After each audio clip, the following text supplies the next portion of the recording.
Yan guys, mega love shoutout Dito tayo sa Dolomite, no? So magandang araw ngayon dahil pinatikim tayo ng init.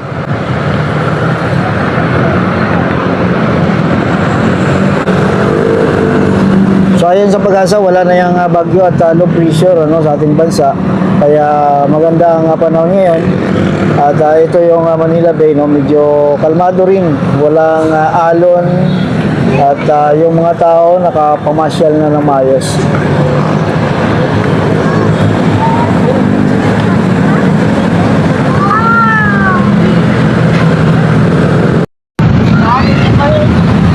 So nandito lang tayo sa loob ng Dolomite guys. So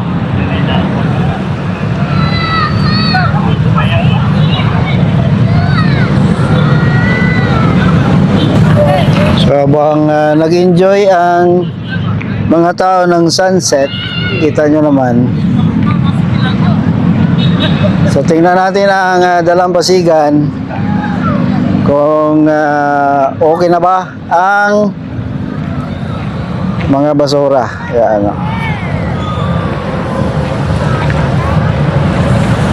daming, actually naglinis sila dito nung nakaraan. Pero sa ngayon, ayon sa aking napag-alaman, may kaibigan kasi akong tagalinis dito, shout out kay RLTV Vlog. Wala daw silang pasok, pero I don't know bakit may mga naglinis kanina. Siguro yung sa MMDA, kasi alam ko sila naman ay sa mga grupo sila ng Estero Rangers dito sa Dolomite. Ngayon, ito yung dalampasigan. Yan So kung napansin nyo, may tila.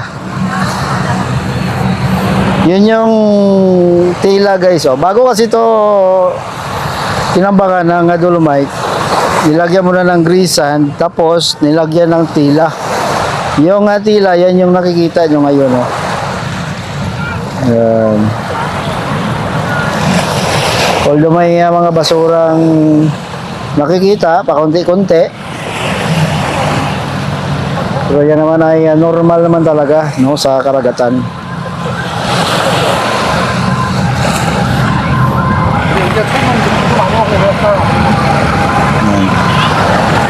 May mga chikwa tayong nakikita dito.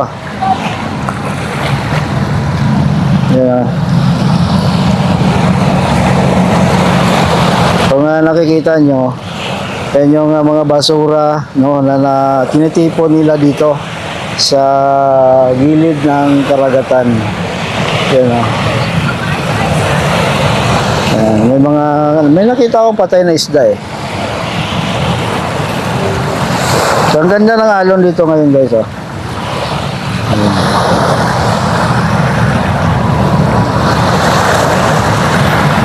So baka nagtaka kayo bakit mababa yung camera ko, kasi gumamit ako ng stick.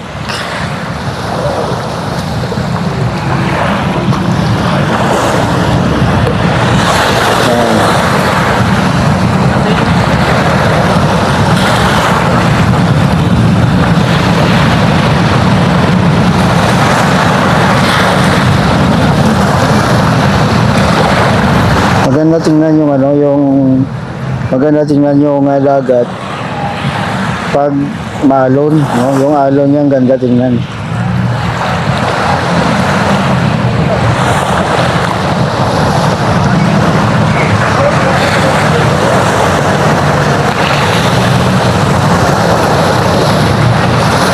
Ang sarap pakinggan ng ang sarap pakinggan ng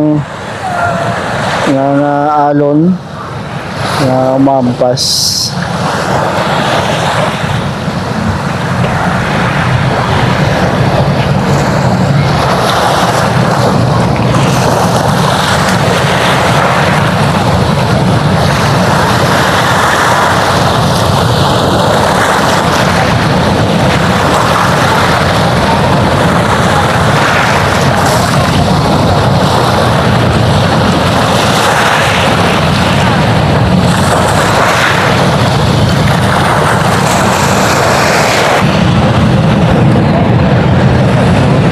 marami na ring tao, no? Ilang araw tayong nag-vlog dito halos walang tao makakapunta dahil nga sa sunod-sunod o ilang araw na pag-ulan. So ngayon ang mga tao nakapag-tambay dito, nakapangin dahil binigyan tayo ng magandang panahon ngayon, ano? Uminit, no? At saka ayun nga sa Pag-asa, yung bagyong Nining, no, nasa papunta na ng Thailand, and then may low pressure pero malayong maging bagyo, no.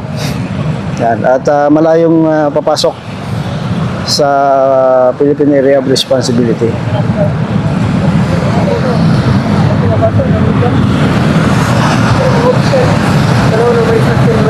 So yan. So ito yung kahoy na no, nung nakaraan. Nandito pa siya guys, oh. Maganda tong kahoy na to, kung hindi ako nagkamali, mahogany ito, oh. Maganda pa to.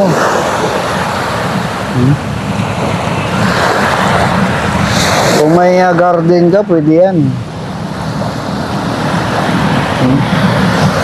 Ganda, tingnan lang alon dito guys, oh.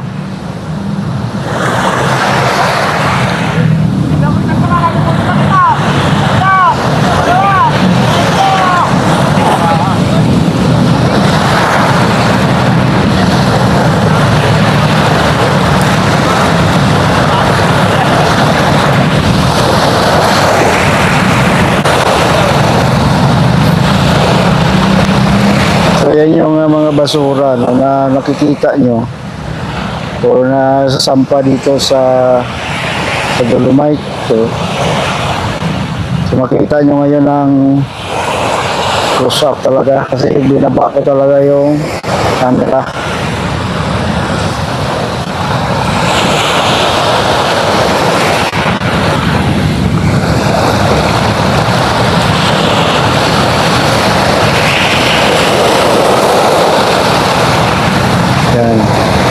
Kung nagtaka kayo bakit nung nakaraan maraming basura sa Parañaque, yan yung galing sa karagatan, no? Lumutang-lutang, tapos sa pag hampas ng hangin punta dito.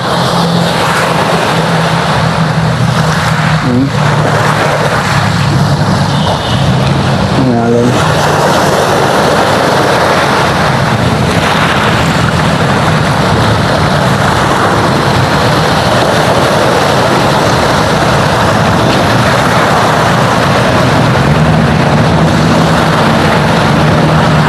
Ang linis sana to kung walang kung wala ilang basura. Mga basura niyan. Malinis to eh. Kaso ang basura talaga yung panira, no, ng moment. Dito banda, dito yung andito yung nila guys, yung tawag dito, motorized outfall, yung nakikita nyo sa gitna, yan yung motorized outfall nila.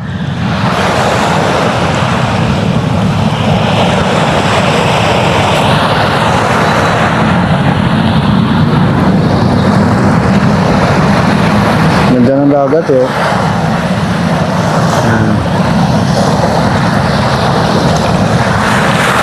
Lakad-lakad.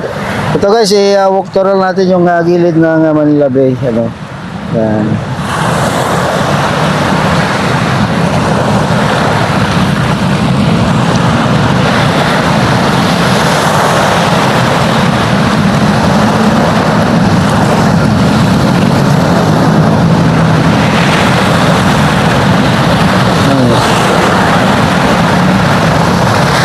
Actually yung sunset ay palubog na. Siyempre sunset, di ba? Maya-maya lang yung mga tao ay lalabas na rin to dahil nga hanggang alas 6 lang, no? Ang dito ang pamamasyal hanggang alas 6 lang.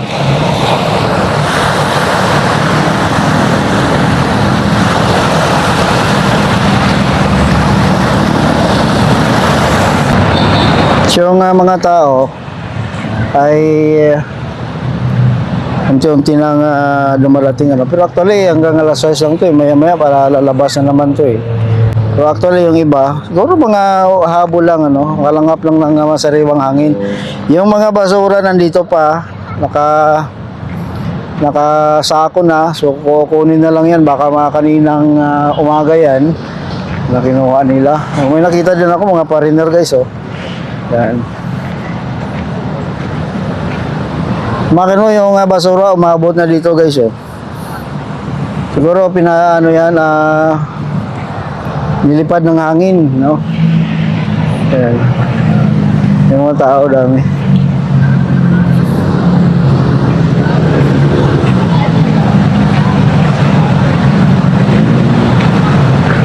So yung sunset, no, lumubog na.